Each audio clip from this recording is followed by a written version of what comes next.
Hello students, स्वागत है आप सभी का आपके अपने चैनल गॉड क्लासेस पर। गॉड क्लासेस यानी मैथ्स भी एंड मस्ती भी।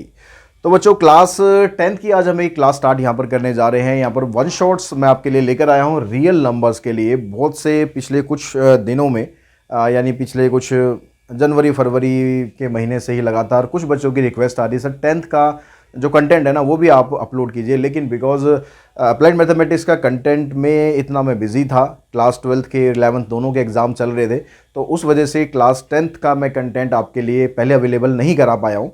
लेकिन आपका जो एग्ज़ाम 21 मार्च को होना है उससे पहले पहले मैं कोशिश करूँगा कि आपको हर एक चैप्टर का मैं एक वन शॉट प्रोवाइड कर सकूं, ताकि आपकी जो कंसेप्ट क्लैरिटी है वो अच्छी हो सके। प्लस आप अपने एग्जाम्स के लिए कुछ इंपॉर्टेंट क्वेश्चंस की जो प्रैक्टिस करना चाहते हैं वो प्रैक्टिस भी यहाँ से हो सके। तो इस पूरे प्रोसेस के अंदर, इस पूरे सीरीज़ के अंदर मैं कोशिश करूंगा कि आपका जो कंसेप्ट है वो बिल्कुल स्ट्रॉन्ग हो और आपको ऐसे क्वेश्चन मिल सकें कि आप बोर्ड एग्जाम के अंदर किसी भी तरह के क्वेश्चंस आएँ आप उनको डील कर सको, आप उनको अच्छे तरीके से कर सको, किसी भी तरह की आपको प्रॉब्लम उसमें फेस ना करनी पड़े। मेरी कोशिश यहाँ पर यही होगी और मैं आप लोगों से भी उम्मीद करूँगा कि आप लोग भी चैनल को पूरा सपोर्ट करेंगे और वीडियो को ज़रूर लाइक करें और शेयर करें। देखने के बाद करें, कोई दिक्कत नहीं है, पहले आप उसको देखें समझें, अगर आपको अच्छा लगता है ज़रूर लाइक करें, अपने फ्रेंड्स के साथ भी शेयर करें, क्योंकि आपके जो एग्ज़ाम्स हैं वो बहुत पास में ही हैं। तो इन बिटवीन अगर कुछ स्टूडेंट्स ऐसे हैं जो थोड़ा सा चाहते हैं कि भाई कंसेप्ट क्लैरिटी उनकी हो, साथ साथ एग्ज़ाम की प्रिपरेशन भी उनकी हो जाए, दोनों काम उनके इकट्ठे हो जाएं, तो हम इस सीरीज़ के थ्रू पूरी कोशिश करेंगे। बस आप लोगों से यही उम्मीद करते हैं कि आप लोग हमें सपोर्ट करेंगे और जो हमारे एग्जिस्टिंग स्टूडेंट हैं जो क्लास 12th के अप्लाइड मैथमेटिक्स के जिनको एग्ज़ाम उन्होंने अभी दिया है, उनसे भी मैं रिक्वेस्ट करूंगा कि वो अगर उनके छोटे भाई बहन पढ़ते हैं तो वो भी चैनल को ज़रूर रिकमेंड करें उनके लिए, ताकि उनको भी एक अच्छा जो कंसेप्ट है वो हम दे सकें और आपकी तरफ से हमें उसका सपोर्ट मिल सके। तो हम स्टार्ट करते हैं अपनी आज की क्लास है फंडामेंटल थ्योरम ऑफ अर्थमेटिक। ठीक है, तो यहाँ पर देखिए सबसे पहले क्या कहता है यहाँ कि every composite number can be expressed और factorise as a product of prime and this factorization is unique apart from the order in which the prime factor occurs, or the prime factorization of a natural number is unique except for the order of its factor। तो ये दोनों बातें यहाँ पर जो कह रहा है, दोनों सेम ही चीज़ आपको एक्सप्रेस कर रहा है, दोनों अलग अलग लैंग्वेज में। तो मतलब कहने का ये है कि अगर आपके पास कोई एक कंपोजिट नंबर है, कोई सा भी एक कंपोजिट नंबर आप यहाँ पर उठा लो और कहता है कि भाई उसको अगर आप फैक्टर करोगे, उसका अगर आप प्रोडक्ट करोगे तो उसके प्रोडक्ट में प्राइम फैक्टर्स होंगे और वो जो फैक्टराइजेशन आएगा वो यूनिक होगा, मतलब एक ही अपने आप में होगा, कोई दूसरा नहीं हो सकता उसमें, बस उसमें ऑर्डर आप चेंज कर सकते हो। क्या मतलब हुआ इसका? यहाँ पर कहता है कि मान लो आपके पास एक नंबर आ गया 12। अब 12 कंपोजिट है, ये प्राइम है, कंपोजिट नंबर है। ये तो पता होगा आप लोगों को कि प्राइम क्या होता है, कंपोजिट क्या होता है। प्राइम नंबर जिसके एग्जैक्ट 2 फैक्टर होते हैं, कंपोजिट नंबर जिसके 2 से ज़्यादा फैक्टर होते हैं। तो यहाँ पर 12 एक कंपोजिट नंबर है क्योंकि इसके 2 भी फैक्टर है, 1 भी है, 4 भी है, 3 भी है, 6 भी है, 2 से ज़्यादा फैक्टर है। तो इसको हम कैसे लिख सकते हैं? इसको हम लिख सकते हैं ऐसे 2 × 2 × 3, ऐसे लिख सकते हैं। लेकिन क्या इसको लिखने का यही तरीका है? नहीं, इसको लिखने का तरीका ये भी हो सकता है 2 × 3 × 2। तो क्या सिर्फ ये 2 तरीके हैं? नहीं भाई नहीं, और भी तरीका हो सकता है। 3 पहले आ गया, 3 × 2 × 2। तो इन तीनों में से किसी भी तरीके से आप लिख सकते हो। लेकिन अगर आप ऐसा सोच रहे हो मन में, अगर आप ऐसा सोच रहे हो, कैसा सोच रहे हो कि 12 को सर ऐसे भी तो लिख सकते हैं, 6 × 2 लिख तो सकते हो भाई, लेकिन यहाँ पर जो 6 है ये प्राइम नंबर नहीं है, तो ये फैक्टराइजेशन आपको नहीं करना, यानी 6 को भी आपको और ब्रेक करना है। तो ऐसे तो 12 × 1 भी हम लिख सकते हैं, लेकिन हम वो नहीं लिख सकते। हमें यहाँ पर क्या करना है, हमें सिर्फ प्राइम नंबर्स ही यहाँ पर लिखने हैं। ठीक है, अब इस प्राइम नंबर्स में आप देखो, आपने लिखा तो 3 तरीके से है, लेकिन क्या ये फैक्टराइजेशन अलग है? यूनिक ही है ना। ये क्यों यूनिक है? देखो 2 यहाँ पर 2 बार आ रहा है, यहाँ पर 1 बार आ रहा है, 2 यहाँ भी 2 बार आ रहा है, 1 बार आ रहा है, 2 यहाँ भी 2 बार आ रहा है, 3 1 बार आ रहा है। तो फैक्टराइजेशन आपने कैसे भी कर लिया, आपने देखा कि 2 यहाँ पर 2 बार आ रहा है और 3 1 बार आ रहा है, फैक्टराइजेशन आपका यही रहेगा, बस उसका ऑर्डर है वो आप चेंज कर सकते हो। आपने 3 को पहले लिखा या 3 को बीच में लिखा या 3 को लास्ट में लिखा, उससे कोई फर्क नहीं पड़ता। ये जो आपके पास थ्योरम दे रखी है, ये थ्योरम इसी बात को एक्सप्रेस कर रही है कि every composite number can be expressed as a product of prime and this factorisation is unique मतलब अपने आप में एक अलग है, कोई दूसरा नहीं हो सकता। And apart from the order in which the prime factors occur, बस ऑर्डर उसका आप चेंज कर सकते हो, ऑर्डर में कोई दिक्कत नहीं है। तो ये इस पूरी थ्योरम का मतलब है। अब इसमें जब क्वेश्चन हम करते हैं तो इसमें एक रिजल्ट हमारे पास और बनकर आता है। अगर आपके पास कोई दो नंबर है, अगर आपके पास कोई दो नंबर है P और Q हम मान लेते हैं, तो उनका अगर आप LCM निकालते हैं या HCF निकालते हैं तो वो product of P and Q के बराबर ही होगा। ठीक है, कोई भी दो नंबर है, मान लो एक छोटे नंबर हम ले लेते हैं, एक नंबर हमने ले लिया, मान लो 6 ले लिया, एक नंबर 8 ले लिया। अगर मैं इसका HCF निकालूं, हाईएस्ट कॉमन फैक्टर, तो वो तो आएगा 2, जिससे दोनों डिवाइड हो जाएंगे। अगर आप इसका LCM निकालोगे तो LCM आएगा इसका 24। ठीक है, अब आप यहाँ पर इन चीज़ों को यहाँ पर आप पुट करके देखो, क्या ये जो स्टेटमेंट दी हुई है ये सही स्टेटमेंट है। HCF of P and Q, यानी दोनों का HCF कितना आ रहा है, 2 आ गया। यहाँ तो LCM है, LCM कितना है हमारे पास, 24 है, तो यहाँ रख दिया हमने 24 इंटू में 2 is equals to product of P and Q। P हमारे पास हो गया 6 और ये हो गया 8। तो यहाँ से देखो 24 2 जा 48 और ये भी आ रहा है 48, मतलब ये जो रिलेशन आपको दिया हुआ है ये रिलेशन हम यूज़ कर सकते हैं। लेकिन ये रिलेशन सिर्फ दो ही नंबर्स के लिए यूज़ कर सकते हैं। अगर 3 नंबर हो गए तो इस रिलेशन को आप यहाँ पर यूज़ नहीं कर सकते हो। अगर दो नंबर हैं जिनका HCF आपको निकालना है, LCM आपको निकालना है, या फिर इस थ्योरम में से आपके पास जो ये 4 नंबर हैं, 4 नंबर कौन कौन से हो गए, LCM, HCF, P और Q, इन 4 में से अगर कोई 3 आपको दे रखे हैं, चौथे की वैल्यू निकालनी है, तो भी आप इस रिलेशन का यूज़ कर सकते हो। अब इसके जो क्वेश्चंस हैं उनको हम समझते हैं थोड़ा। क्वेश्चन इसके किस तरीके से आते हैं आपके एग्जाम में। जैसे ये क्वेश्चन है, यहाँ पर एक फैक्टर ट्री दिया हुआ है। ये फैक्टर ट्री का क्वेश्चन करने से पहले थोड़ा फैक्टर ट्री के बारे में हम समझ लेते हैं, क्योंकि ये आपको NCERT के बुक में नहीं मिलेगा फैक्टर ट्री के बारे में। तो फैक्टर ट्री में क्या कहता है कि जैसे मान लो अभी हमने एक फैक्टर किया था 12 का, ये हमारे पास एक नंबर है, इसका हमें ट्री बनाना है, इसके हमें ब्रांचेस बनानी है। अब इसकी ब्रांचेज आप बनाओगे तो क्या क्या बन सकती है, कैसे कैसे बन सकती हैं। तो मैंने एक प्राइम नंबर लिया 2 से अगर मैं इसको डिवाइड करता हूं तो मेरे पास वैल्यू आई 6। अब ये दो ब्रांच जो आ रही हैं इसमें से 2 तो प्राइम नंबर हो गया, उसको तो आप और ज़्यादा फैक्टर तो कर नहीं सकते हो, 1 इंटू 2 लिखने का तो कोई फ़ायदा नहीं है। तो हम क्या करेंगे, इसको तुम छोड़ देंगे, हम इसको लिखेंगे। फिर इसको 2 से हमने डिवाइड किया तो ये आ गया 3। अब ये भी प्राइम आ गया, ये भी प्राइम आ गया, तो ये आपके पास लास्ट ब्रांच होगी, लास्ट आपके पास पॉइंट होगा। इस 12 के ये 3 फैक्टर आ गए, इसी को हम बोलते हैं फैक्टर ट्री। तो फैक्टर ट्री भी आपसे क्वेश्चन में पूछा जा सकता है कि find the HCF, find the factors of this using factor tree. तो क्वेश्चन में आप इस तरीके से फैक्टर ट्री बना देंगे और जो जो फैक्टर्स बनेंगे तरीका वही रहेगा करने का, बस लिखने का तरीका थोड़ा डिफरेंट हो जाता है। या फिर क्वेश्चन इस तरीके से आ सकता है कि आपको इसमें x की वैल्यू बतानी है, ये इसका फैक्टर ट्री दिया हुआ है और आपको इसकी वैल्यू बतानी है x की। तो अब इस फैक्टर ट्री में हम क्या करेंगे, यहाँ पर वैल्यूज़ हम फिल करते हुए चलते हैं। तो फैक्टर ट्री में आप देख रहे हो कि यहाँ पर जो दो ब्रांचेज होती हैं, ये वाली और ये, इन दोनों का जो मल्टीप्लिकेशन है उसको हम यहाँ पर लिखते हैं। ऐसे इन दोनों का जो मल्टीप्लिकेशन है उसको हम यहाँ पर लिखेंगे। तो ऐसे यहाँ पर जो 2 है और 3 है, इन दोनों का जो मल्टीप्लिकेशन आएगा इसको हम यहाँ पर लिखेंगे, ये बनेगा 6। ठीक है, अब इन दोनों का जो मल्टीप्लिकेशन आएगा, यहाँ पर आ गया 6। अब इसका और इसका मल्टीप्लिकेशन जो आएगा उसको हम यहाँ पर लिखेंगे, ये बनेगा आपके पास 6 5 जा 30। अब 30 का और 5 का जो मल्टीप्लिकेशन आएगा यही हमारी x की वैल्यू होगी, 5 3 जा 15। तो आंसर आएगा हमारा इसमें 150। तो 150 इज़ द राइट आंसर। आपकी स्क्रीन पर अगर नहीं दिख रहा हो तो मैं यहाँ लिख देता हूँ 150। ठीक है, ऐसे ही कई बार ऐसा होता है कि आपको ऊपर वाला नंबर दिया होता है, आपको अंदर फिल करना होता है। तो जैसे मान लो आपको ये 30 दिया हुआ हो और यहाँ पर 5 दिया हुआ हो, तो 5 से आप 30 को डिवाइड करके देखो यहाँ पर क्या आएगा। तो 5 को 30 से डिवाइड करके देखेंगे, यहाँ पर आ जाएगा 6। तो इस तरह से आपको यहाँ पर 6 भरना है। मतलब ये कहने का कि जो दो नंबर आपके पास आ रहे हैं ना, इनका मल्टीप्लिकेशन यहाँ पर होना चाहिए। अगर ये नंबर नहीं दिया तो इनको मल्टीप्लाई करके निकाल लो, अगर ये नंबर दिया है, ये नंबर दिया है, ये निकालना है तो इसको आप डिवाइड करके निकाल लो। इस तरीके से आप पूरा फैक्टर ट्री कंप्लीट कर सकते हो। और ट्री आपका कंप्लीट हो गया तो आपको उसके फ्रूट्स भी मिलेंगे, मतलब मार्क्स भी आपको मिलेंगे इसके पूरे पूरे। इस तरह का क्वेश्चन अक्सर एग्जाम में बहुत आता है, जो ये क्वेश्चन हम आगे करने वाले हैं। इस क्वेश्चन में ये कह रहा है आपसे कि if P and Q are 2 prime number, P और Q दो प्राइम नंबर हैं, then find the LCM of P and Q। तो P और Q दोनों ही प्राइम नंबर हैं। LCM ये कि यहाँ पर आपको नंबर्स तो यहाँ पर कुछ नहीं दिए हुए, और चलो तो यहाँ पर सिर्फ इतना ही पूछता है कि ये LCM क्या होगा इसका, P का और Q का, और इसका HCF क्या होगा।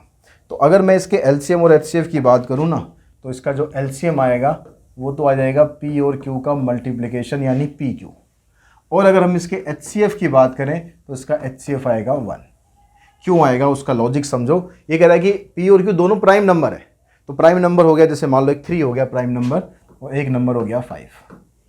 अब प्राइम नंबर होते क्या हैं? प्राइम नंबर वही नंबर होते हैं जिनके एग्जैक्ट 2 फैक्टर होते हैं। और वो 2 फैक्टर कौन से होते हैं? एक तो वो नंबर खुद होता है और एक 1 होता है। कोई तीसरा नंबर ऐसा नहीं होता जो उन दोनों का एक कॉमन फैक्टर हो, ऐसा कोई भी नंबर नहीं होता।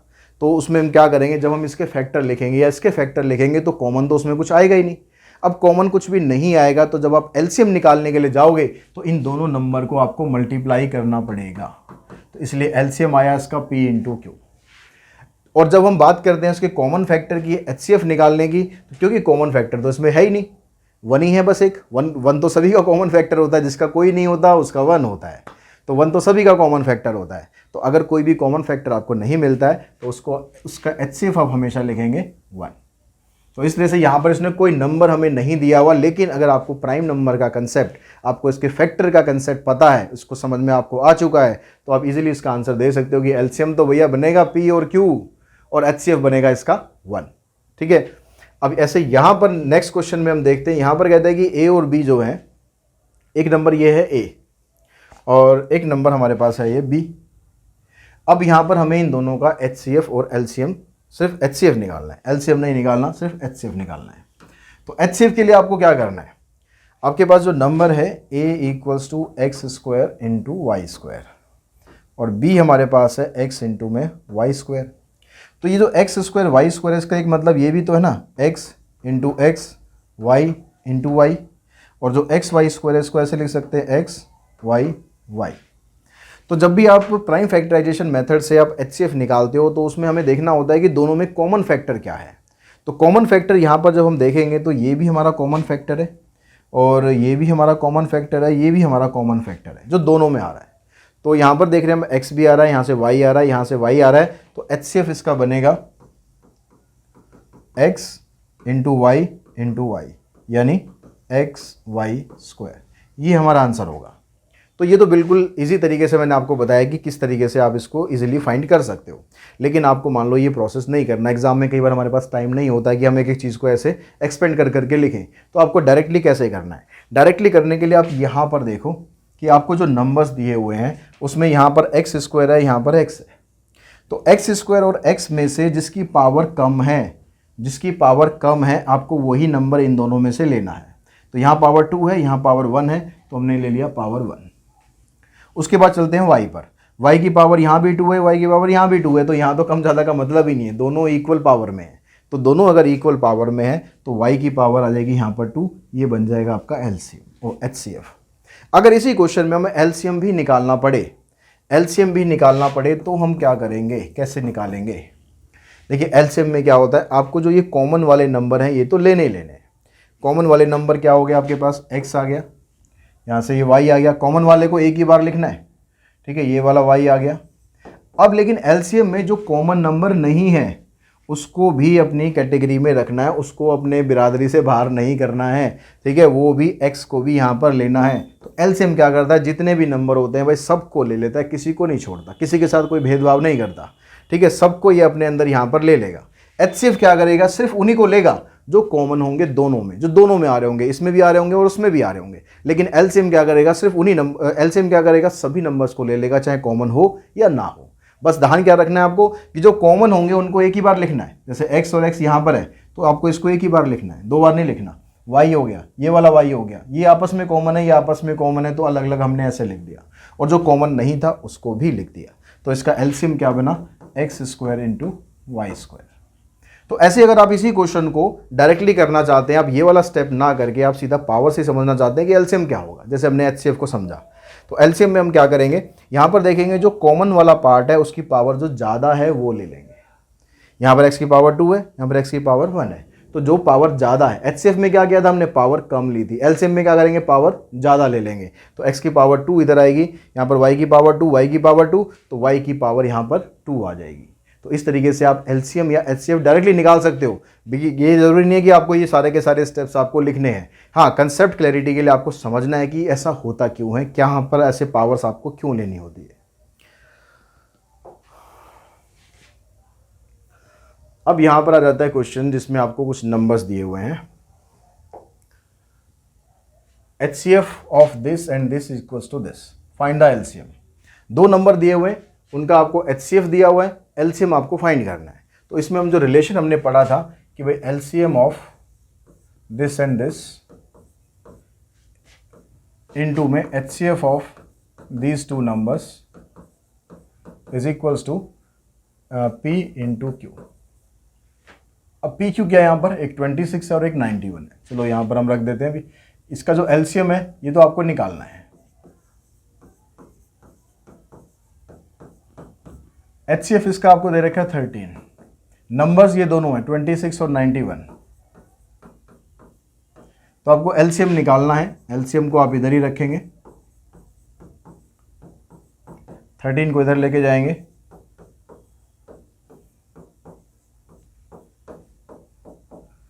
7 6 जा 42, 7 2 जा 14 प्लस 4 यानी 18। तो एलसीएम बनेगा इसका 182। तो इस तरह से जब भी आपको तीन चीज़ें दे रखी हों, चौथी निकालनी होगी, तो आप ये वाला रिलेशन इसमें यूज़ कर सकते हो। तो नेक्स्ट क्वेश्चन देखते हैं। यहाँ पर कहता है using fundamental theorem of arithmetic find the HCF of these three number. इन तीनों नंबर का आपको HCF फाइंड करना है, यानी हाईएस्ट कॉमन फैक्टर फाइंड करना है। तो पहले आप इनके फैक्टर करो।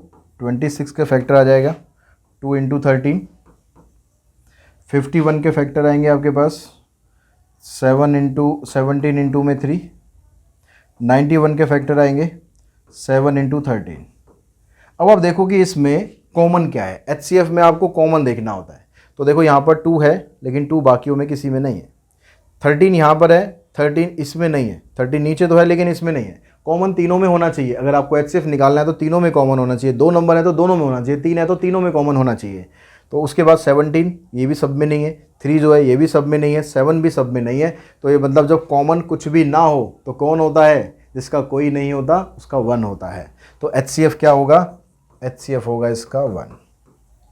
ठीक है, जब कॉमन कुछ भी ना आए तो HCF हमेशा 1 आएगा।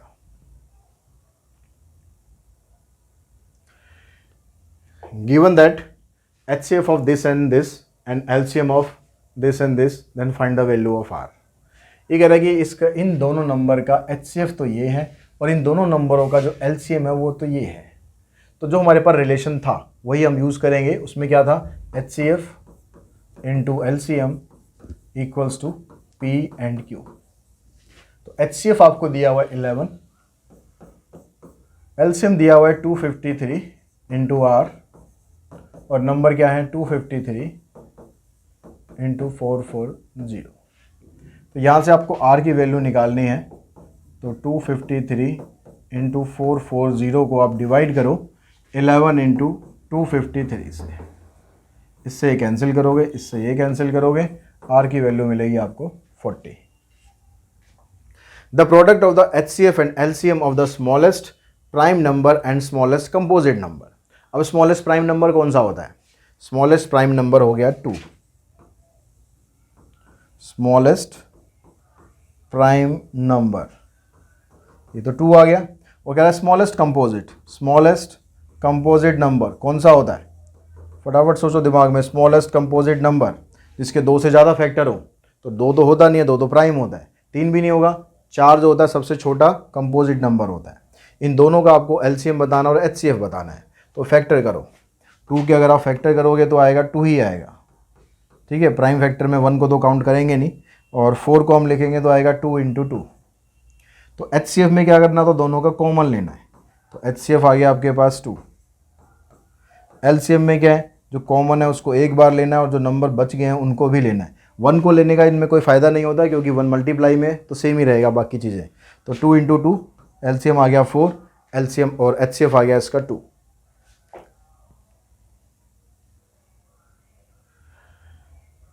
Can the number 6 raised to power n being a natural number and with the digit 0?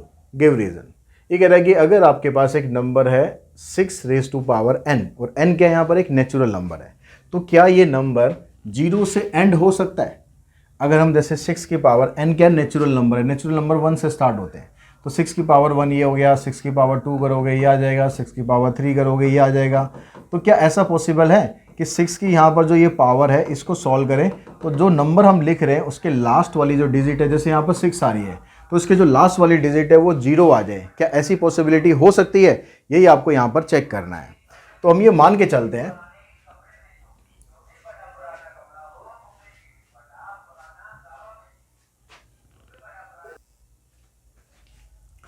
तो उसके लिए हम लेके चलते हैं, लेट करके चलते हैं कि इसमें मेथड यूज़ करेंगे, कंट्राडिक्शन मेथड हम जिसे बोलते हैं, कि हम इसको मान के चलेंगे कि हाँ ऐसा पॉसिबल है और फिर अपनी स्टेटमेंट को ही हम यहाँ पर गलत प्रूव कर देंगे। मतलब अपनी ही बात को हमें यहाँ पर गलत प्रूव करना है। ठीक है, इसी को बोलते हैं मेथड ऑफ कंट्राडिक्शन। तो हम क्या करेंगे, हम मान के चलते हैं कि let 6 raise to power n can be end with 0, can be end with 0। अब आप मुझे ये बताइए कि हम कोई भी नंबर लें, किसी भी तरह का कोई भी नंबर अगर हम लें तो उस नंबर में अगर लास्ट में 0 आ जाता है, ठीक है, मैं कितना भी बड़ा नंबर लिख लूँ, मैंने लिख लिया मान लो 1 2 3 4 5 6 7 8 9 0, ये नंबर लिख लिया, तो अब इस नंबर को मैं कंफर्म किससे कह सकता हूँ कि ये नंबर किस किस से डिवाइड हो सकता है? अगर लास्ट में 0 आ गया तो यहाँ पर ये तो कंफर्म है कि या तो ये 2 से डिवाइड होगा या ये 5 से डिवाइड होगा। बाकी किसी से हो या ना हो कोई हमें मतलब नहीं, हमें चेक करना पड़ेगा उसके लिए। लेकिन 2 के और 5 के लिए हम कंफर्म कह सकते हैं कि उनसे तो ये डिवाइड होगा ही होगा।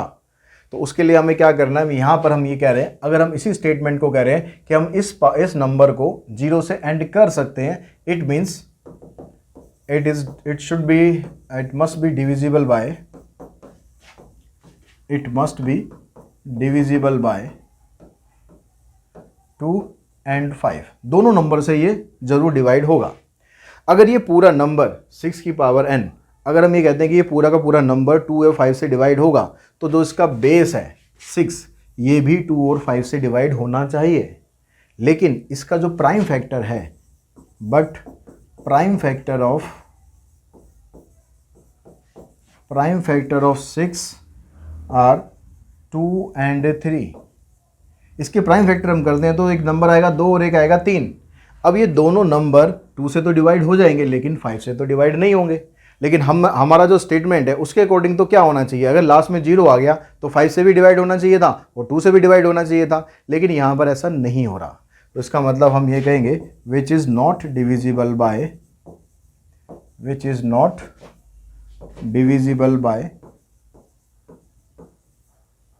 5। 2 से तो हो रहे हैं लेकिन 5 से नहीं हो रहे हैं। अगर 5 से नहीं हो रहे हैं तो इसका मतलब हुआ कि जो हमने ये स्टेटमेंट ली थी इसी को हमने कंट्राडिक्ट कर दिया। हमने बता दिया कि 6 raise to power n can not be end with 0, यानी जो चीज़ हमने स्टार्टिंग में ली थी उसी चीज़ को हमने गलत भी प्रूव कर दिया। अपनी ही बात को गलत प्रूव करना बड़ा मुश्किल हो जाता है कई बार। कोई स्टेटमेंट हमने दे दी और फिर हम कहें कि हम ही गलत बोल रहे हैं, लेकिन यहाँ पर हमें वो काम करना पड़ता है। ठीक है, नंबर लेने हैं तो भैया करना पड़ेगा। तो यहाँ पर अब क्या कह रहा है, यहाँ कह रहा है कि can the number 15 raise to power n being a natural number end with the digit 5। ये कह रहा है कि जो 15 रेज़ टू पावर n है उसमें n एक नेचुरल नंबर है, क्या वो 5 से डिवाइड हो सकता है? अब यहाँ पर भी सेम उसी तरीके से स्टार्ट करेंगे। हम मान के चलते हैं let 15 raise to power n can be end with 5। अगर किसी नंबर के लास्ट में मैं 5 लिख रहा हूँ, यहाँ पर मैं कुछ भी हो, तो यहाँ से ये मैं कह सकता हूँ, कंफर्म कह सकता हूँ कि ये 5 से तो डिवाइड होगा ही होगा। Therefore it must be divisible by 5। अगर ये 5 से डिवाइड हो रहा है तो इसका जो बेस है 15 का एंड प्राइम फैक्टर ऑफ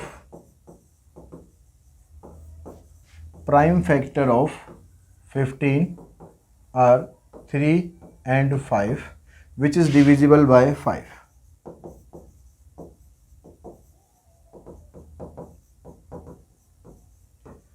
तो जो स्टेटमेंट हमने यहाँ पर बोली थी वो स्टेटमेंट यहाँ पर भी प्रूव हो रही है। तो इस क्वेश्चन में हम गलत साबित नहीं हो रहे। इस क्वेश्चन में जो हमने माना था वो बिल्कुल सही आ रहा है। हम यहाँ पर कह रहे हैं कि अगर हम ये 5 से एंड करते हैं तो 5 से एंड करने पर नंबर 5 से डिवाइड होना चाहिए था।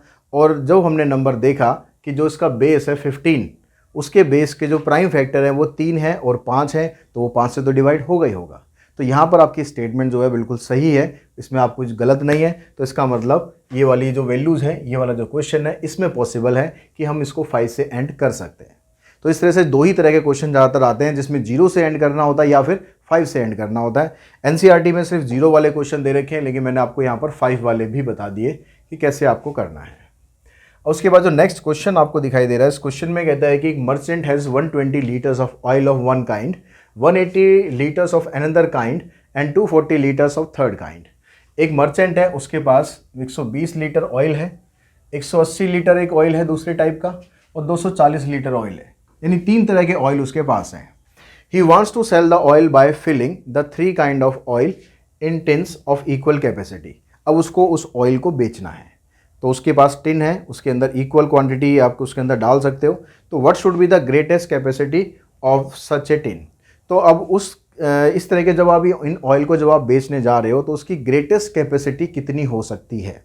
अब यहाँ पर भी आप वही चीज़ पहले आइडेंटिफाई करने की कोशिश करो, जो मैंने पहले आपको बताया था वर्ड प्रॉब्लम में, कि जो वैल्यू आप यहाँ पर निकालोगे वो वैल्यू इन तीनों से बड़ी होगी या छोटी होगी। आपके पास इतना इतना इतना ऑयल है, आपको उनको किसी कंटेनर में डालना है, तो कंटेनर में अगर आप डालोगे तो इस क्वांटिटी से ज़्यादा तो नहीं डाल सकते, इस वाली क्वांटिटी से ज़्यादा तो नहीं डाल सकते, इस वाली क्वांटिटी से ज़्यादा तो नहीं डाल सकते, क्योंकि ऑयल ही आपके पास इतना है। तो जो वैल्यू आएगी आपके पास कंटेनर की, वो इनसे कम आनी चाहिए, कम आनी चाहिए। तो इसका मतलब क्या होगा, आपको निकालना है HCF। तो बस ये आपने वर्ड प्रॉब्लम में आइडेंटिफाई कर लिया, तो क्वेश्चन वर्ड प्रॉब्लम के बड़े आसान होते हैं। अब यहाँ पर आपको 120 लीटर्स के फैक्टर करने हैं, तो 2 2 जा 4, 4 2 जा 8, 8 3 जा 24, 24 5 जा 120, फिर 180 है, 180 के फैक्टर करो, 18 और 10, तो 2 × 2 4 हो गया, और एक फैक्टर आ गया 5, 5 दूनी 10, 18, 2 3 6, 3 18। ठीक है, वर्बली निकाल सकते हो, ठीक है, नहीं तो आप एलसीएम लेकर इसको निकाल लो। 240 है। अब जैसे पहले आप इसने 2 × 5 कर लो, 10 हो गया, अब बच गया 24। अब 24 के आप कर लो, 2 दूनी 4, दूनी 8, 3 24। तो ये इसके फैक्टर आ गए। ठीक है, मल्टीप्लाई करके चेक कर लो कि आपका सही आ रहा है नहीं आ रहा।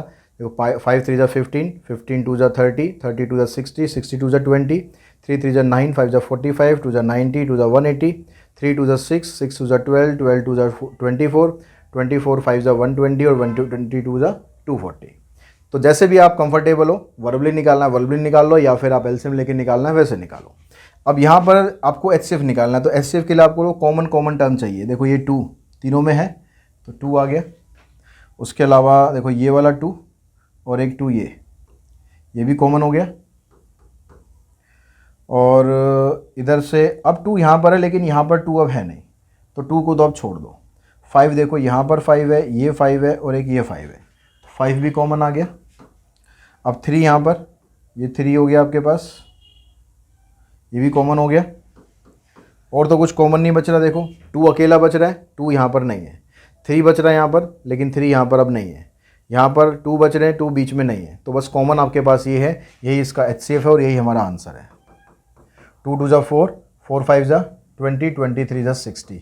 तो 60 लीटर की आपके पास कैन होनी चाहिए, जिसके अंदर अगर आप डालोगे तो इसको 2 बार में आप डाल सकते हो, 16 2 60 और 60 और 60, और इसको आप 3 बार में डाल सकते हो, 60 60 60 180 हो जाएगा। इसको आप 4 कंटेनर में डाल सकते हो, 60 60 60 60। तो इस तरीके से आप इन ऑयल को डिस्ट्रीब्यूट करके सेल कर सकते हो। अब इसी तरह का क्वेश्चन आपके पास यहाँ पर दिया हुआ है। ऑन ए मॉर्निंग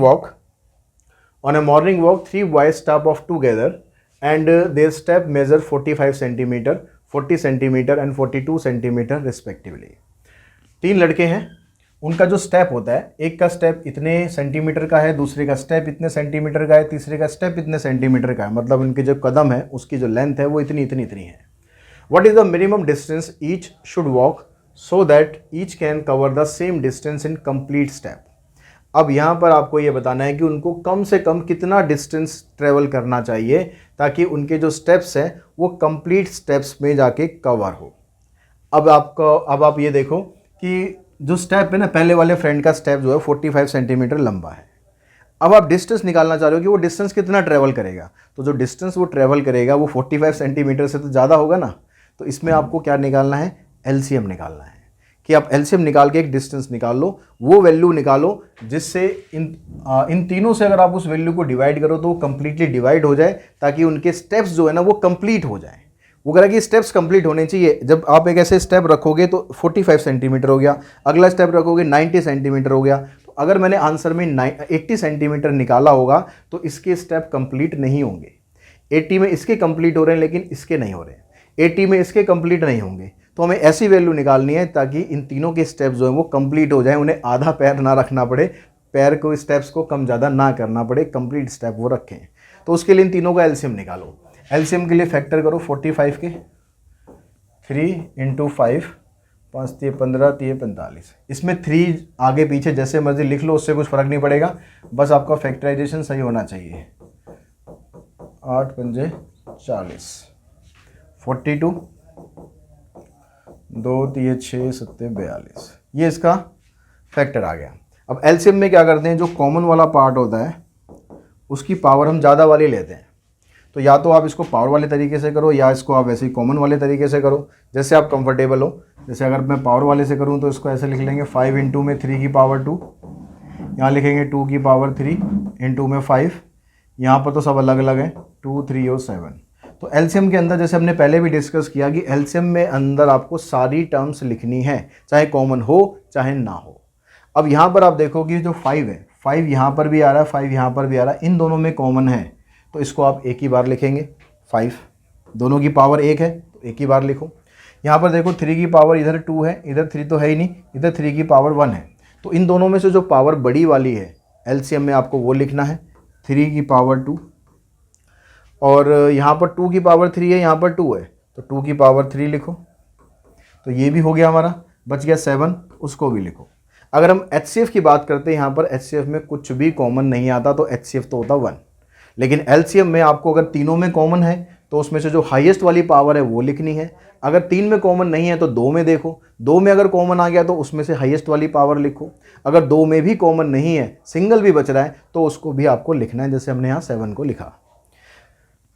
इसको सॉल्व करो, 5, 9, 8 और 7।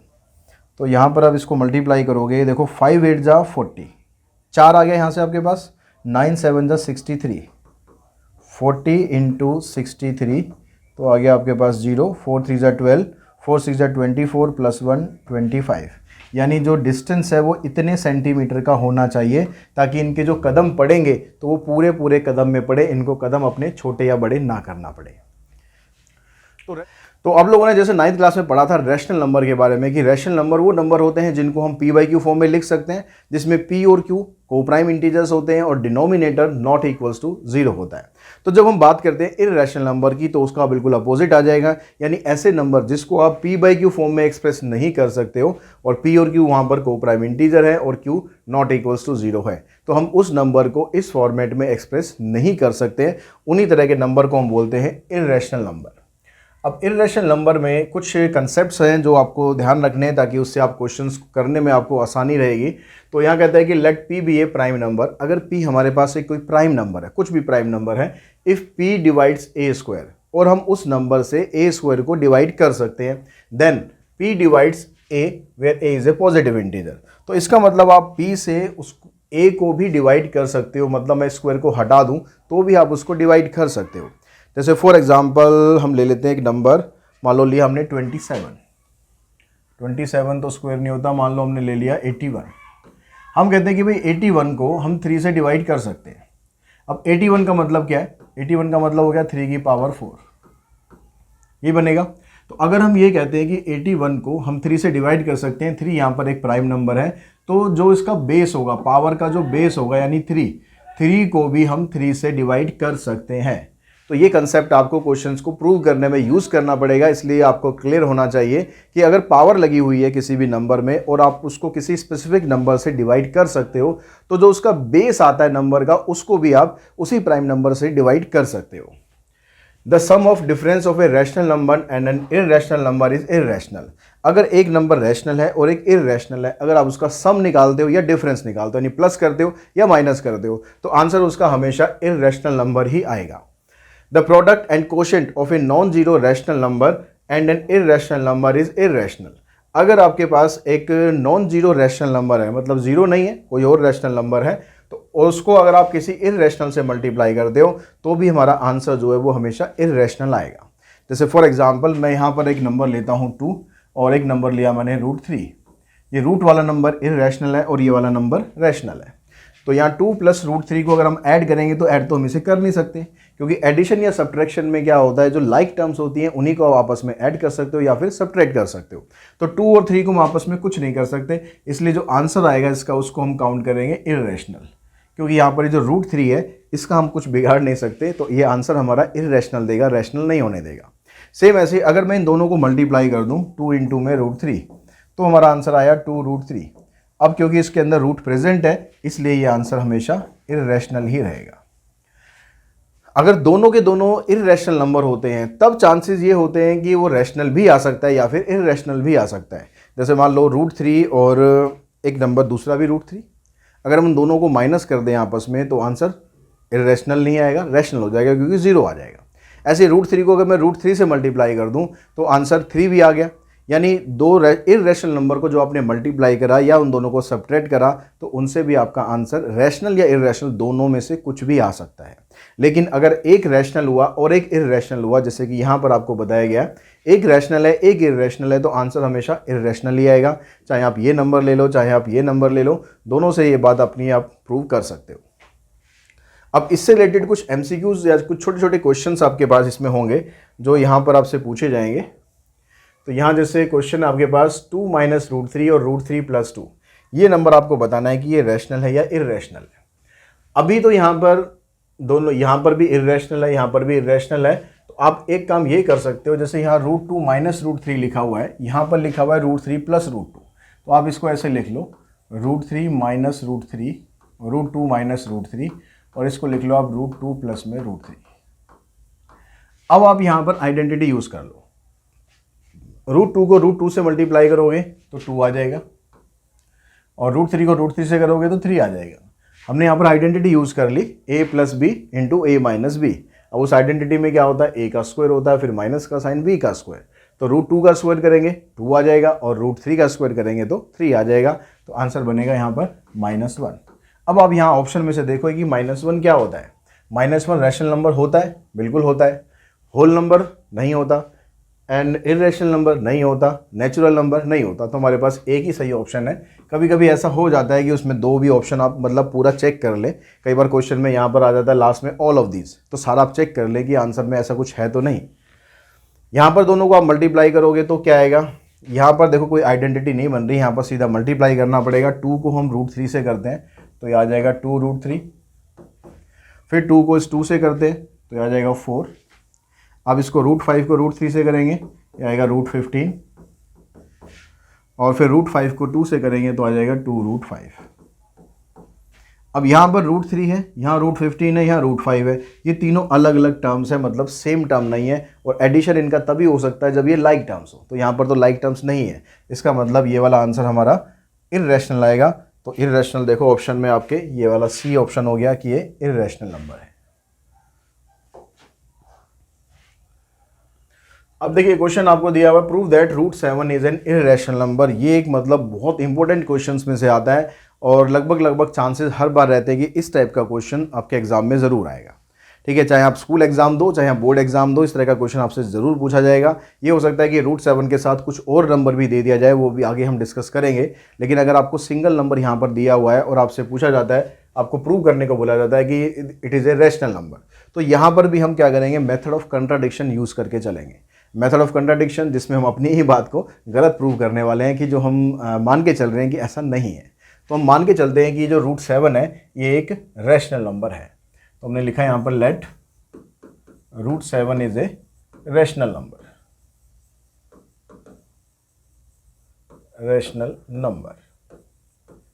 अब जो रैशनल नंबर की डेफिनेशन हमने पढ़ी हुई है उसके अकॉर्डिंग अगर हम रैशनल नंबर मानते हैं किसी को कि ये रैशनल है तो उसको हम p/q फॉर्म में एक्सप्रेस कर सकते हैं, जिसमें q ≠ = 0 के बराबर होगा। तो हम यहाँ पर ले लेते हैं therefore √7 can be written as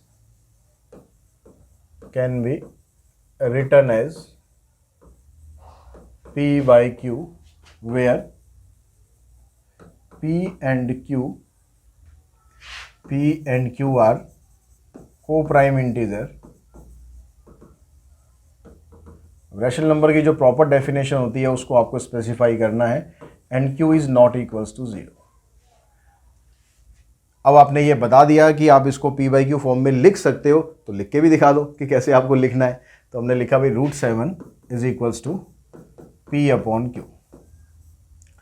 अब हमें इसको प्रूव करने का जो प्रोसेस है, जब भी आपको ये सिंगल नंबर दिया होगा तो सबसे पहला काम ये करना है आपको कि यहाँ पर दोनों तरफ स्क्वेयरिंग कर देनी है। तो स्क्वेयरिंग करने पर क्या होगा, यहाँ पर आ जाएगा 7, यहाँ पर आ जाएगा P² अपॉन Q²। यहाँ लिख देना आप स्क्वेयरिंग बोथ साइड।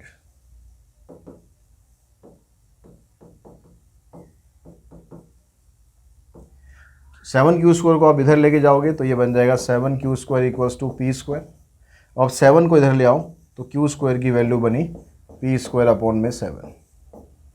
अब ये 7 यहाँ पर एक प्राइम नंबर आ गया। तो पीछे हमने जो कंसेप्ट पढ़ा था उसमें हमने ये पढ़ा कि अगर हम P² को 7 से डिवाइड करते हैं तो इसका मतलब ये P को भी डिवाइड करेगा 7, और P² को जब हम डिवाइड कर रहे हैं 7 से तो हमारे पास एक रिजल्ट आ रहा है Q²। तो हम यहाँ से ये कह सकते हैं कि P² 7, यहाँ पर हम ये कह सकते हैं कि जो 7 है ये डिवाइड कर रहा है P² को। अगर 7 P² को डिवाइड कर रहा है तो इसका मतलब 7 P को भी डिवाइड करेगा। तो देयरफॉर 7 डिवाइड्स P आल्सो। अगर P को भी डिवाइड करेगा तो इसका मतलब क्या बना, जब भी हमने P को 7 से डिवाइड करा तो हमारे पास एक और इंटीजर आएगा, देन देयर एग्जिस्ट C। हमने मान लिया कि एक इंटीजर आएगा C, आप कुछ भी नाम दे सकते हो यहाँ पर, ये हमने मान लिया C। तो यहाँ दोनों लाइनों में फ़र्क समझना। यहाँ पर ये कह रहा है कि P² को हमने जब 7 से डिवाइड किया तो हमारे पास एक आंसर बन रहा है Q²।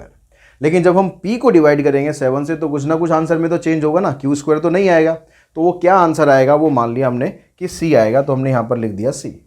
अब उसके बाद फिर आपको यहाँ स्क्वेयरिंग करनी है।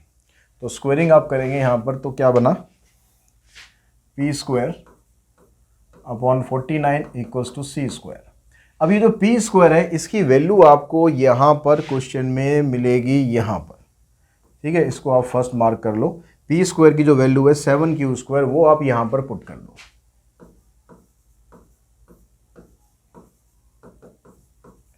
यहाँ पर दिखा दो, because P² equals to 7Q²।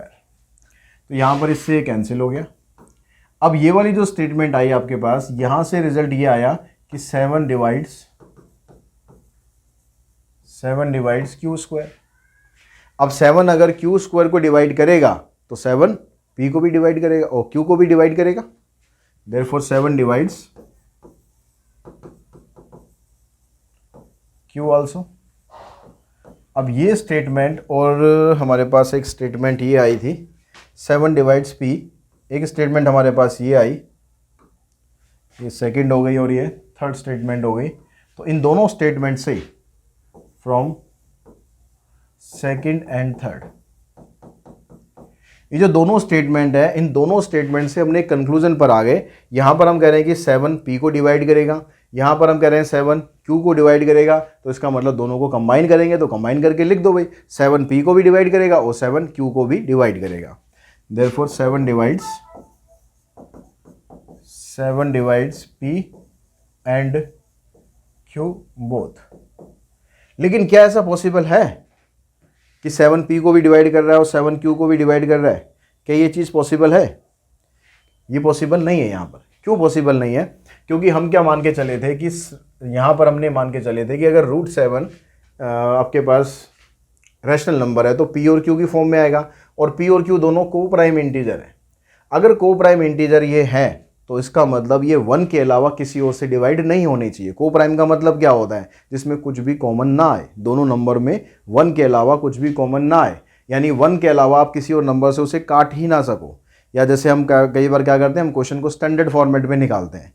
हमारे पास एक नंबर आ गया जैसे 4/12, तो 4/12 अभी स्टैंडर्ड फॉर्म नहीं है, हम उसे काटेंगे 4/12 यानी 1/3। तो 1/3 यानी 1 और 3 जो है यहाँ पर को प्राइम नंबर हो गए, यानी जिसको आप और काट नहीं सकते, 1 के अलावा किसी और नंबर से डिवाइड नहीं कर सकते, उसको को प्राइम बोलते हैं। तो यहाँ तो हम कह रहे हैं कि ये पी और क्यू दोनों को प्राइम है, लेकिन यहाँ पर हम क्या कह रहे हैं, हम कह रहे हैं कि 7 से पी और क्यू दोनों को हम डिवाइड कर सकते हैं। तो अपनी ही स्टेटमेंट में फंस गए, अपने ही जाल में हम फंस गए कि हम यहाँ पर कुछ कह रहे हैं, यहाँ पर कुछ और आ गया। तो इसका मतलब हमने जो यहाँ पर बोला था वो गलत बोला था, क्योंकि अगर स्टेटमेंट हमारी ठीक मैच नहीं कर रही है तो इसका मतलब हमने स्टार्टिंग में जो स्टेटमेंट दी थी वो गलत है। तो हम यहाँ लिखेंगे which is not possible, which is not possible. अगर ये पॉसिबल नहीं है तो इसका मतलब कंट्राडिक्शन हो गया, therefore it leads to a contradiction. अब कॉन्ट्राडिक्शन अगर आ गया तो इसका मतलब क्या हुआ कि जो आपने यहाँ पर एज्यूम किया था कि √7 एक रैशनल नंबर है, ये आपने एज्यूम किया था कि रैशनल है, तो ये रैशनल नहीं होगा, देयरफॉर √7 इज एन रैशनल नहीं होगा, तो दूसरा क्या होगा, फिर इररेशनल ही होगा। दो ही तरह के नंबर होते हैं ना, अगर आप रैशनल इररेशनल की कैटेगरी में डिवाइड कर दें तो या नंबर रैशनल होगा या इररेशनल होगा। तो अगर हम इस बात को गलत प्रूव कर दें कि ये रैशनल नहीं है तो क्या हुआ कि √7 एक इररेशनल नंबर है। तो इस तरीके से आपको ये वाले क्वेश्चंस में प्रूव करना है। सेम प्रोसेस रहेगा, बस नंबर के अकॉर्डिंग आपको यहाँ पर वैल्यूज़ चेंज कर देनी है। अगर यहाँ पर √7 की जगह √5 पूछ लेगा तो यहाँ √5 रखना है, यहाँ 5 हो जाएगा, जहाँ जहाँ 7 आ रहा है वहाँ पर 5 हो जाएगा, और जहाँ पर 49 था वहाँ 25 हो जाएगा। बस इतना फ़र्क पड़ेगा, बाकी सब कुछ बिल्कुल सेम रहेगा। ठीक है, तो आई थिंक ये क्वेश्चन अब आप कर सकते हैं इजीली। अब इस क्वेश्चन में अगर अब देखिए इस तरह का अगर क्वेश्चन आता है जिसमें prove that 5 - √3 is N irrational number. अभी हमने पीछे जो समझा था उसमें हमारे पास एक सिंगल प्राइम नंबर था, और सिंगल प्राइम नंबर में हमने स्क्वायरिंग करके पता लगा लिया, वो मेथड एक अलग मेथड हो गया। यहाँ पर जब उस आपके साथ में यहाँ पर कुछ प्लस या माइनस में दे दिया जाता है तब आपको कैसे ये करना चाहिए क्वेश्चन, तो उसके लिए स्टार्ट आपको वैसे ही करना है। हमने मान लिया कि let 5 - √3 is a rational number, हमने इसको ये मान लिया जैसे हमने पिछले क्वेश्चन में करा था। So it can be written in P/Q form where P and Q are co-prime and Q is not equals to 0। Start आपको बिल्कुल वैसे ही करना है। तो हमने यहाँ पर लिखा है इसको 5 - √3 इज इक्वल्स टू P/Q। अब यहाँ पर पिछले क्वेश्चन में जैसे हमने स्क्वायरिंग वाला मेथड अप्लाई करा, यहाँ पर आपको स्क्वायरिंग वाला मेथड अप्लाई नहीं करना है। आपको बस क्या करना है, जो रूट वाला नंबर है इसको आप इधर रखो और बाकी दोनों को आप उधर ले जाओ। बाकी दोनों से 5 ही है हमारे पास, एक ही है, -5 इधर आ गया। यहाँ से माइनस का साइन भी हटा लो, तो माइनस कॉमन निकालोगे तो ये माइनस में आ जाएगा और ये प्लस में आ जाएगा। इसका आप ले लो एलसीएम, तो ये टर्म बन गई। अब इसके बाद आपको P और Q यहाँ पर, क्योंकि दोनों क्या है हमारे पास, P और Q क्या है, को प्राइम है। को प्राइम क्या मतलब, इंटीजर्स है।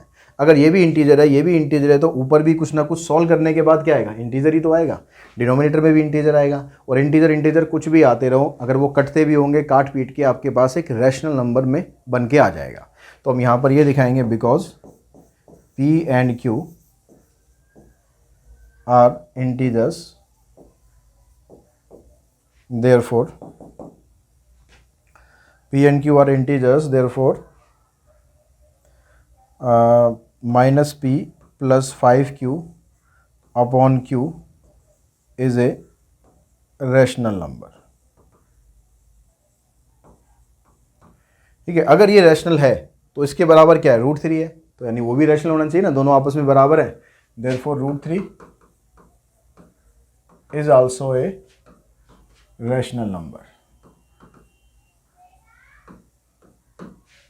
अब अगर √3 एक रैशनल नंबर है तो इसका मतलब ये हुआ कि ये तो रैशनल नंबर प्रूव हो गया, लेकिन जैसे पिछले क्वेश्चन में हमने प्रूव किया था कि भाई रूट वाले जो नंबर होते हैं वो इररेशनल होते हैं। अब बहुत से बुक में आप देखोगे तो यहाँ पर इस स्टेप पर आने के बाद इसको दोबारा से प्रूव किया जाता है, जैसे हमने पिछले क्वेश्चन में किया था कि √3 को आप पहले प्रूव करते हो इररेशनल है, उसके बाद फिर कंट्राडिक्शन पर आते हो।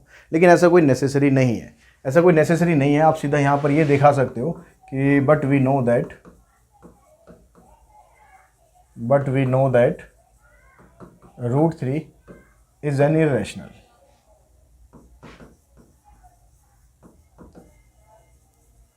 तो अगर ये इरेशनल है तो इसका मतलब यहां पर तो हम कह रहे हैं, सॉरी यहां पर तो हम कह रहे हैं कि ये रैशनल है, और यहां पर हम बता रहे हैं कि ये इरेशनल है। तो अपनी ही बातों में, अपने जाल में फिर से हम फंस रहे हैं, मतलब कंट्राडिक्शन पर आ रहे हैं। Therefore it leads to a contradiction,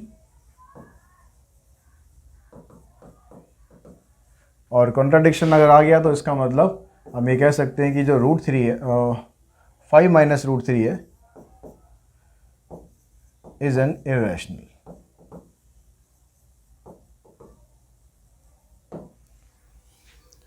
तो इस तरीके से जहाँ पर नंबर में प्लस माइनस बीच में आ जाए, या मल्टीप्लाई आ जाए, या फिर इसके साथ डिवाइड में आ जाए, तो इस तरह के नंबर में हम ये वाला मेथड यूज़ करेंगे। अब एक दो क्वेश्चन और हम करते हैं ताकि आपको इस तरह के क्वेश्चंस करने में और आसानी हो जाए कि किस तरह से आपको इन क्वेश्चंस को सॉल्व करना है। उसके बाद जो नेक्स्ट क्वेश्चन हम ले रहे हैं, इसमें भी ऐसे ही दो नंबर आपको दिए हुए हैं, लेकिन यहाँ पर डिवीज़न में है। जैसे 5√2/3। तो आप स्टार्ट करने का तरीका सबका सेम ही रहेगा। हम मान के चलेंगे let 5√2/3 is a rational number, therefore it can be expressed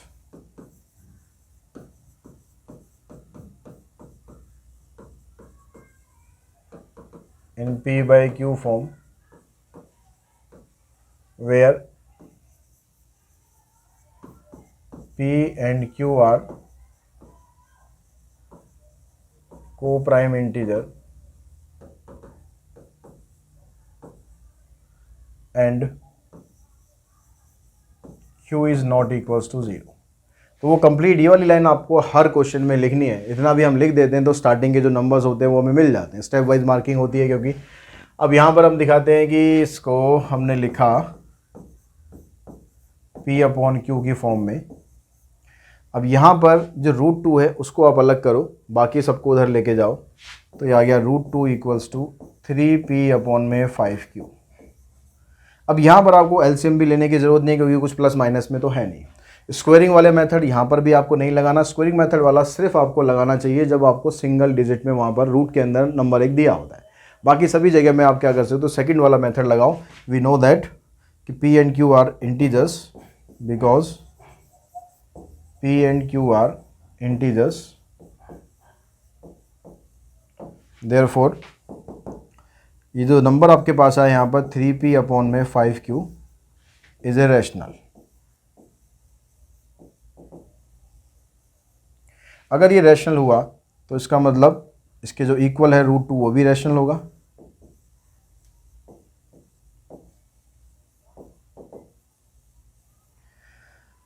लेकिन अगर ये रैशनल हम यहाँ पर लेके चल रहे हैं तो हमें तो पता है कि ये रैशनल नहीं होता है, तो हम यहाँ लिखेंगे but we know that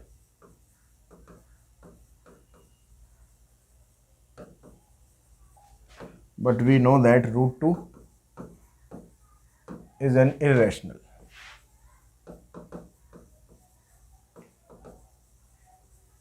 Therefore, it leads to a contradiction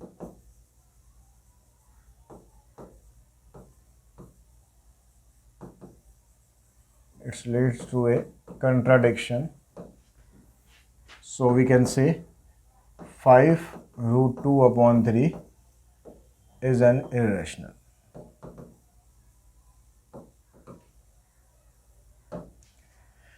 ठीक है, इस तरीके से आपको ये 3-4 टाइप दिए होंगे। अभी एक टाइप और हम इसमें करने वाले हैं, तो ये 3-4 टाइप में आपको हमेशा इसी तरीके से आपको लिखने का तरीका आपका यही रहेगा। प्रूफ भी आपको बिल्कुल इसी तरीके से करना है। एक टाइप और कर लेते हैं कि कैसे और आ सकता है इसमें क्वेश्चन। अब जैसे यहाँ पर डिनोमिनेटर में आ गया 1/2 + √3। अब यहाँ पर जो रूट वाली टर्म है वो डिनोमिनेटर में है, तो इसमें आप क्या करेंगे, यहाँ पर स्टार्ट वैसे ही करो कि late 1/2 + √3 is a rational number, therefore it can be written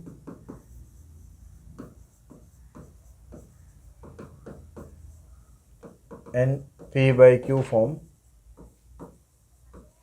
where ये लाइनें लिखना भी इम्पोर्टेंट है, Q are coprime and q is not equals to 0। तो आपने इसको p/q फॉर्म में लिखो। अब यहाँ पर क्वेश्चन जो आप करोगे उसमें अगर रूट वाली टर्म डिनोमिनेटर में आती है तो आपको उसको वहाँ से हटाना है, उसको रिमूव करना है। रूट वाली टर्म आपकी डिनोमिनेटर में नहीं होनी चाहिए, उसको आपको हटाना पड़ेगा वहाँ से। अब उसको हटाने के लिए हम क्या करते हैं, ये मेथड आपने पढ़ा होगा, 9th क्लास में भी पढ़ा होगा कि डिनोमिनेटर में अगर रूट वाली टर्म आती है तो आप उसको कैसे हटा सकते हो। तो उसको हटाने के लिए आपको उसको क्या करना होता है, रैशनलाइज तो करना होता है ना। तो रैशनलाइज में हम क्या करते हैं, 2 + √3 को मल्टीप्लाई करेंगे, बीच का साइन जो है चेंज कर देंगे, यहाँ आ जाएगा 2 - √3 इज इक्वल्स टू p/q। 1 को इससे आप मल्टीप्लाई करोगे, नीचे आ जाएगा यहाँ पर a + b, a - b की आइडेंटिटी, तो a का स्क्वायर करेंगे 4 आ जाएगा, √3 का स्क्वायर करेंगे 3 आ गया। 4 - 3 1 हो गया, तो डिनोमिनेटर में 1 लिखने की नीड है नहीं, तो ये आ गया आपके पास 2 - √3 इक्वल्स टू में pq। अब ये क्वेश्चन आपका बन गया जो हमने इससे पहले एक क्वेश्चन छोड़ के जो किया था, जो प्लस माइनस वाला, अब ये वाला क्वेश्चन बन गया। तो अब 2 को आपको उस साइड लेके जाना है, तो ये बनेगा -√3 में pq -2। इस माइनस का साइन आप हटा लो तो pq माइनस में हो जाएगा और 2 जो है प्लस में हो गया। इसका हम लेते हैं एलसीएम। √3 इक्वल्स टू एलसीएम लिया तो यहाँ q आ गया -p + में 2q। अब p और q यहाँ पर दोनों इंटीजर्स हैं। अब इंटीजर्स हैं तो इसमें हम क्या करेंगे, इंटीजर्स में हम ये दिखाएंगे because p and q are co-prime integer,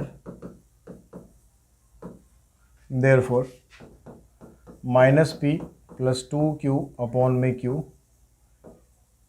is a rational number. अगर ये रैशनल है तो ये भी रैशनल हुआ।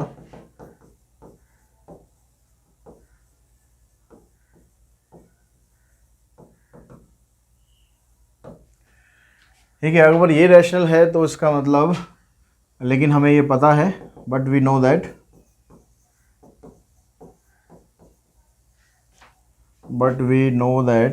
√3 इज एन इर्रेशनल।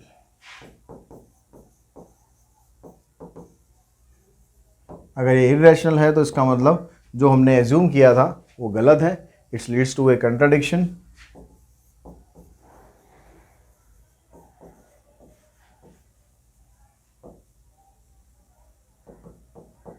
और कंट्राडिक्शन होने की वजह से जो हमने स्टार्टिंग में लिया था 1 में 2 + √3,